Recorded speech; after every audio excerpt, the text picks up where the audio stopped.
తప్పు చేసి దబాయిస్తే అది నిజమవుతుందని చంద్రబాబు నాయుడు అనుకుంటే అది ఆయన భ్రమే. జనాన్ని మాయ చేసినట్టు శ్రీవారిని మోసం చేయాలంటే కుదరదన్న విషయం చంద్రబాబు నాయుడు తెలుసుకోవాలి. నిన్న జగన్ గారు తన తిరుమల పర్యటన మీద స్పష్టంగా ప్రెస్ మీట్ పెట్టడం జరిగింది. అయినా దాన్ని ఒప్పుకోకుండా చంద్రబాబు నాయుడు తప్పుల మీద తప్పులు చేస్తూ మళ్లీ మాట్లాడతాడు. జగన్మోహన్ రెడ్డి గారు తిరుమల రావడానికి భయపడుతున్నాడు, డిక్లరేషన్ ఇవ్వబడుతుంది కాబట్టి ఎస్కేప్ అవుతున్నాడు అని చెప్పి సూటిగా చంద్రబాబు నాయుడు గారికి చెప్తున్నా. చంద్రబాబు నాయుడు జగన్ గారి దమ్ము ధైర్యం గురించి రాష్ట్ర ప్రజలందరికీ బాగా తెలుసు.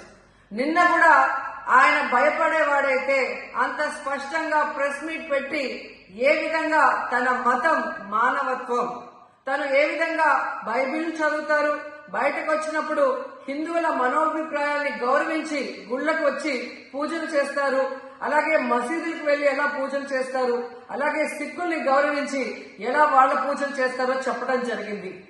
ఈ రోజు మీకు క్లియర్ గా తెలుసుకోవాల్సిన విషయం, మీకు దేవుడు అంటే భయం భక్తి లేదు కాబట్టి ఏంటనేది మీకు అర్థం కాదు. కానీ ఒక భక్తుడికి దేవుడి దగ్గరికి వెళ్ళాలి అన్నప్పుడు ప్రశాంతమైన వాతావరణంలో వెళ్ళాలనుకుంటాడు, ప్రశాంతంగా భగవంతుణ్ణి పూజించాలని అనుకుంటాడు.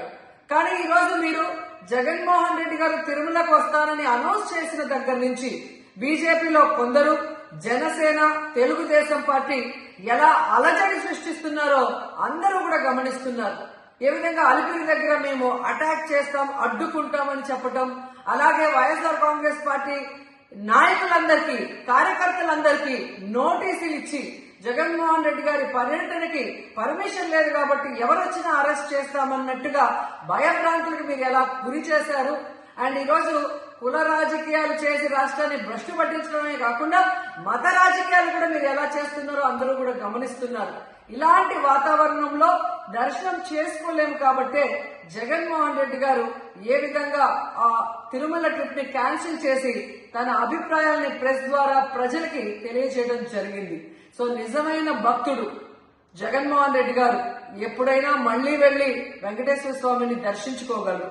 5 సంవత్సరాలు తన తండ్రి మరి ముఖ్యమంత్రిగా వెంకటేశ్వర స్వామికి పట్టు వస్త్రాలు ఇచ్చారు. జగన్మోహన్ రెడ్డి గారు 5 సంవత్సరాలు మరి పట్టు వస్త్రాలు ఇచ్చిన తర్వాత ఈ నీచమైన రాజకీయాలు చేస్తూ డిక్లరేషన్ పేరుతో మీరు మాట్లాడుతూ ఎవరు అడ్డుకున్నారు అని చెప్పి మళ్లీ దిగజారుడు రాజకీయాలు చేస్తున్నారు.